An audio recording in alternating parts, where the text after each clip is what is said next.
Remember Kmart, the tracks? Kmart tracks? Yeah. Kmart's. I just started taking the S off Kmart's. Kmart. What's Within the last few years. It's a Michigan thing. Like Target. What do y'all call it? Targets. I do? And like, is it Myers or Meyer? What's Meyer? We don't have that in the West. Myers. The Targets. We just put an S on everything. Like it's possessive, like, I don't know, there might be some guy named Kmart. And it's his place. It's his place. It's Kmart's. Yeah. That was a very grammatically correct way of explaining that.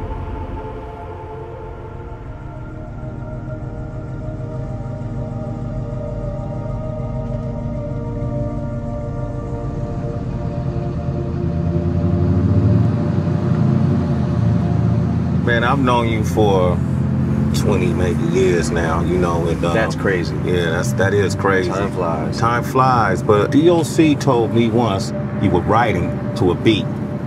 He's like, he watched you and he watched you write it. And he said you went in the studio and you start spitting a verse.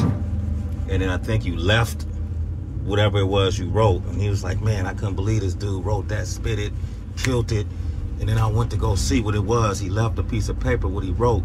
And he said you wrote your rhymes. It was all over the place, yeah. It was in a circle or something. Yeah. What was that? Because what, there's two reasons. Okay. A is because if anybody ever finds it, they're not going to be able to decipher the puzzle. Okay. But also really where that helps with that, but really where it comes from is when I'm getting ideas, I have to write a couple words down right away. Wherever they're at, it doesn't matter. I just have to get them out before I forget them. Mm-hmm. These are the thoughts. You know, these words are connecting with these words beautifully right here. Yeah. And this is a fucked up thought. And I probably shouldn't say this, but it's so fucking fucked up that, you know, people are gonna know I'm joking. I hope. Maybe not. I don't know.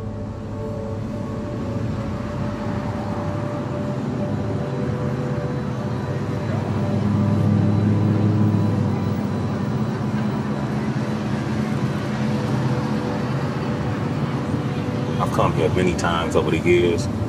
What I would see doesn't look like it's looking right now. At that time, it just seemed like Detroit was just kind of struggling.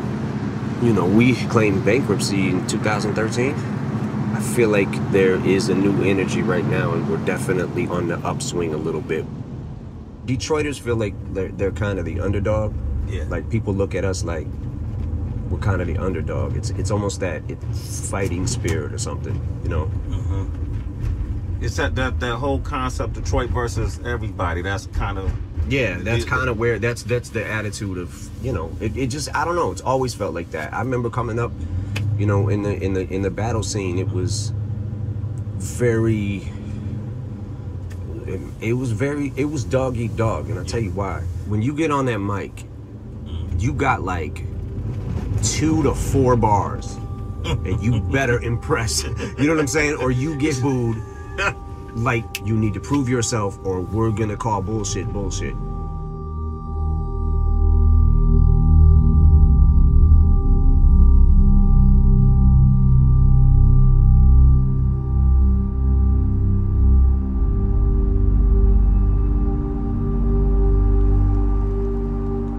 Downtown was like a source of opportunity, but a lot of Detroiters, they didn't live downtown. It seemed like they lived outside of downtown. Detroit is a big city, so you can still be in the city, but on the outskirts of it, or you could be downtown, but it spreads out. Who was the artist back then that were like the local heroes? Dilla, Slum Village. Damn, man, I remember those days too, man. Proof had really started making a name for himself. It was a weird time in my life. I remember something fell through and I was super down, and I hadn't wrote a rhyme in probably 3 months. I was living upstairs in the attic that we turned into a bedroom at Kim's mother's house, right? And I get a call from Proof, and he's like, yo, what are you doing? I'm like, nothing, man. I'm just about to go to work. And he's like, yo, you need to come down to the shop tomorrow. I hadn't even wrote anything. Like, you know what I'm saying? Like, I didn't even have anything, and then I'm like, all right, I'm gonna have to write something. So I remember going to work and thinking of the rhymes and then trying to learn it. And he was like, he basically explained to me, he was like, I said, yo, I don't know if I'm ready for that, man. And he was like, look, you come down, I'm telling you, I'm running this place now. He was like, you come down, I'll shut it down, just have a few people in here, rap in front of them. If you don't like it, bounce. You know, leave, you don't have to come back. And I was like, all right, cool. I was writing in the mind frame of every bar needs to have something that's gonna get a reaction. Every bar. Because if I'm in front of the crowd, I'm gonna get booed if I don't come with it. You know what I'm saying? So that's kind of how, in that same kind of spirit, or that same kind of mentality, is kind of how I still write today. Multi-syllable rhyming is kind of the thing I got addicted to. And when you start thinking of like whole sentences that rhyme with each other, but in order to make that rhyme and do that, sometimes you might be pushing the envelope a little bit. Yeah. You know, but that's why I've always been just like, you know, freedom of speech, man. There's a parental advisory. You know, listen. If you don't want to listen, turn it off. Don't buy it. Don't listen. You know what I'm saying? Like, I mean, but it's hip hop. That's hip hop, man. You talk about writing that perfect search for that perfect verse. Yeah. Have you found it? Any verses you wrote you feel like it'd be? I'm gonna be 100% honest. I'll keep it 100 right now. I feel like I've felt this way for a long time. I've always been chasing the Marshall Mathers LP because I know that captured a moment. You know what I'm saying? Like, it's kind of like a time capsule when I look back at it. The times that it was back then, and the turmoil that my life felt like was happening. Shit was happening so fast. I was spiraling out of control, and I had a lot of rage. When people say they miss the old Eminem, I feel like it's probably that. You miss the rage, and you miss me. You know what I'm saying? Like, I don't have the rage anymore that I used to have, but I still have the exact same passion. Sometimes it doesn't always come out the right way. You know what I'm saying? Sometimes it's just like, oh, what the fuck is that? And then we'll take a pause, man. You know what I'm saying? Like, who are you? Like, I don't know who I'm competing with, but I just want to be. There's a lot of great rappers. There's a lot of great artists. There's a lot of great rappers coming up in this generation now that it's like, I'm watching it and I'm loving it. And just the competitive spirit in me wants to keep up with the best of the best. You know what time it is, nigga, watch that. Like Shinola, you'll get clocked, black. Okay now, it's the first round, I'ma apply pressure. I'ma let you pick 1-4, the 2-2. Blazer, nigga, that's Clyde Drexler. I got him back to back, champ, I'm better. That's 2 rockets ringing for even dreaming I collide with you. Nigga, I stretch you. You could either ride stretcher or get tied between 2 cars and let the ride stretch you. Play your cards right. You know, win, lose, or draw. Ooh, no, I deck you. You a joker. You comical. You ain't sick. You a common cold. I'm calm and cold. It's just different. A Floyd punch to a Drake song now. Hook different. When that forest hitting you, it's forest with it. Cause I wander on the set, bitch, and it look different. Nigga, welcome to the end of this. You can watch me go ape on my gorilla shit. That's animal penmanship. That chinchilla fits. It's magic. The bars is averaging 10 assists. Ooh. Come get a dime, nigga. If I get better with time, why do you whine, nigga? I'm trying to press my buttons, but I decline niggas. Shit, I blind niggas. Boy, I got more shine than most of these sign niggas. Go ahead and step, brother, A5A. I can tell you about the game. I got the play-by-play. Baker's man, yeah, you hear about the cakes I slay. My shooter's dirty and hairy, nigga. Make my day. Yeah, Planet Dope is the antidote. For all that bullshit that your man promotes. I can make you a vegetable while busting your cantaloupe. No, elephants don't run with the antelopes. You see, it's just the law of the land. I do all that I can to not brawl with your man. I got it all in my hands. If I draw it and spray and put your jaw on your fam, Godzilla. And I keep getting calls from Japan. They get the voicemail, yeah, it's a bother. My LA niggas swing bats for me, it's the Dodgers. I don't play with people's kids. Go get your father. I made a living off being nice. I'm Mr. Rogers.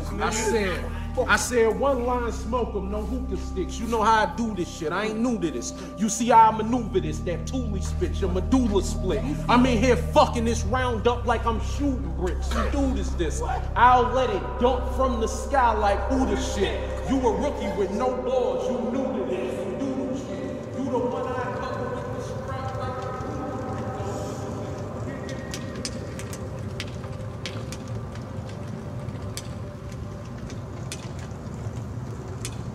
How has Detroit informed you as a person on a larger picture of the country as a whole? Just being from Detroit? Yeah. You mean in a hip-hop sense? Just as a whole, and even in a social sense. If we're talking about hip-hop for a second, Okay. I think that one of the great things about being from Detroit is just we I don't think in the very beginning when hip-hop first started coming about, I don't think we really knew who we were yet, as far as what's going to be our style, what's going to be our, you know, sound, what is going to be this, you know what I'm saying, what are we going to be. I think especially back then we used to think like, man, nobody comes to Detroit. Yeah. They look at us like a ghost town, you know what I'm saying. We want to be somebody. We want to stand up. We want to be, that was always the thing back then too, was put Detroit on the map. Everybody wanted to put Detroit on the map because we felt like, yo, no one's listening to us, you know, and nobody takes us serious. You see, like, you know, if you go to New York and you're a Detroit MC, what it would seem like back then is you probably would get dissed. Yeah. Just being from Detroit, didn't matter how good you were.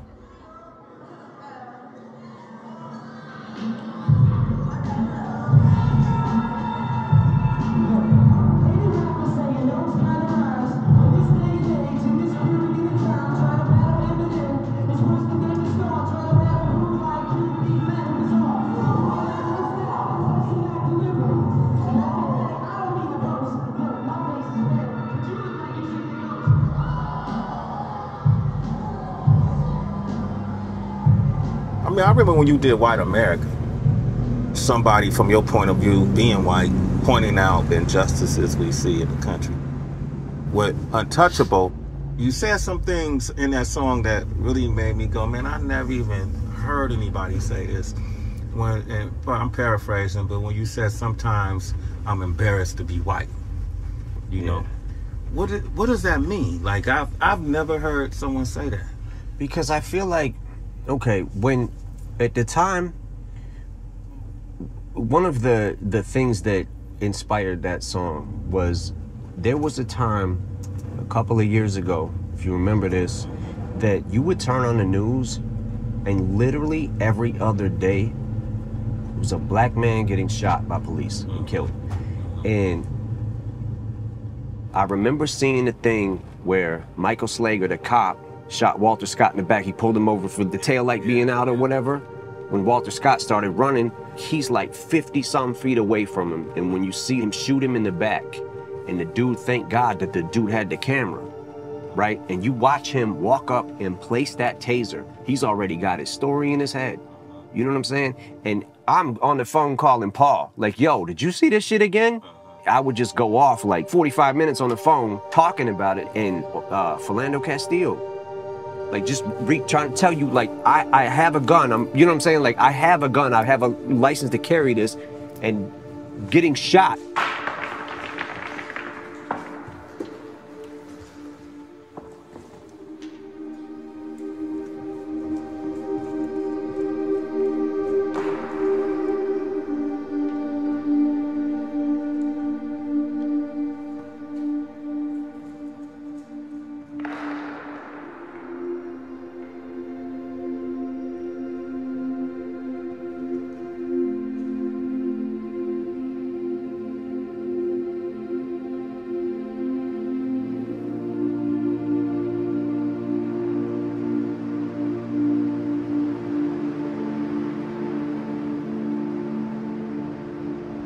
What's up with the weather in Detroit, man? Is it always like 30 below?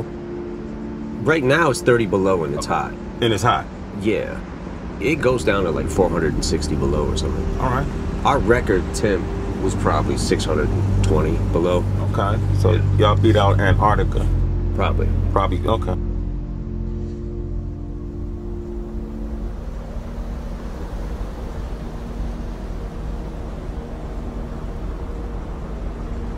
You've been all around the world. You could live anywhere you want, but you still have a presence here. You still have a home in this area. Yeah. Why? I'm very much a creature of habit. I feel like this is what I know, and I don't really know anything else. I mean, I've been, obviously, a lot of places, but this is, to me, home. It's just home. The spirit, the people here, everything is just what I love. Y'all got a symbol to represent the Detroit spirit, right? Oh, the fist? The fist, right? Yeah, the Joe Louis. Yeah. The Joe Louis fist. We've been kicked around too fucking long, so now we want to use our voices. It's incredible.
Do you feel like you've accomplished your dreams?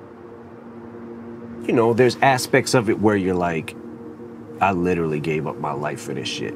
I put my life into this. Studied this game inside out, every single aspect of it, everything. All it is a stage. And you just walk out on that stage and say your words to them.